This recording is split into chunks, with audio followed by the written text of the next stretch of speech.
One function of content marketing. Hi, I'm Brian Pombo. Welcome back to Brian J. Pombo Live. Today I'm going to be taking a little excerpt from Bob Bly's book, The Content Marketing Handbook. This came out in 2020. Bob Bly, or Robert W. Bly, has been around for a while. He's a famous copywriter and marketing consultant, and if you aren't aware of this guy, he's put out 1 million books. He understands content marketing because he's been doing it long before it has been commonly called content marketing, and he shows it in this book. This book is like a textbook or an encyclopedia for content marketing, if you will. And I can spend time giving you a review about the book another time. I wanted to cover this one piece that I just love in here called The 9 Functions of Content Marketing. And today I'm going to cover his first one. Okay, I'm going to go through and I'll cover all of these, but I'm going to separate them out through different episodes. So first one I want to go through, and he says that these are basically the reasons for doing content marketing. These are the functions. These are things that content marketing can provide for you.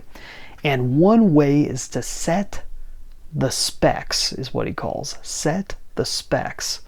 So it's a way of defining what customers or clients or potential customers and clients should be looking for. And here's how he puts it. I'm gonna read you this piece here. He says, content marketing can educate prospects on what features, functions, and capabilities they should look for in buying a particular type of product or service. Now, because you've presented your criteria in a white paper or other medium that looks like useful information and not a sales pitch, readers absorb and accept your guidelines. Then they use the specifications you've set. So you can come out with this is why you see oftentimes reports and other things offered by people who actually offer the things that you're helping them to buy, which is it's an interesting way of doing it. And you would say, well, what does that actually work? Yeah, it works. This is because who else is helping them to look beyond just, hey, pick me. I mean, who else is not saying that? This is giving reasons. This is giving criteria. You're setting the specs for them to be able to purchase by, and you're setting them in a way that puts you in the best light, obviously. So another paragraph here, he says, say you sell motionless mixers, one of the products I helped market at Coke Engineering. You offer in your ads a booklet called 7 Things to Look For when specifying motionless mixers. Prospects read it and use your criteria when they look to purchase motionless mixers, and whose mixer fits all 7 criteria perfectly? Yours. Okay, you can define it. You can define what they should be looking for, and if they actually take those, and it has to make sense. You can't just say, well, they ought to have blonde hair and they ought to, it has to make sense. But if you make sense and they say, yeah, that makes sense, I should look for these things, they can take that. If they're really a keen shopper and they're really looking at other options, you can set yourself out as the best option without having to say, I'm this, I'm that, I'm this, I'm that. It's a very interesting twist. It's one step away from you saying it yourself by putting it in a report, in a book, in a whatever that you're passing out to them, and it's on the topic that they're interested in. Especially if this really works well in a highly competitive area.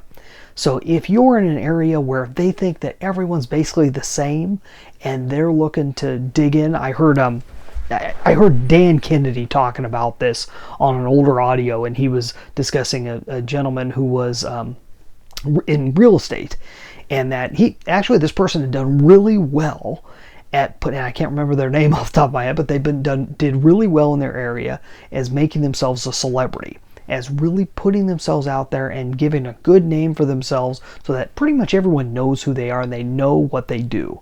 And I talk about this in my book, 9 Ways to Amazon Proof Your Business.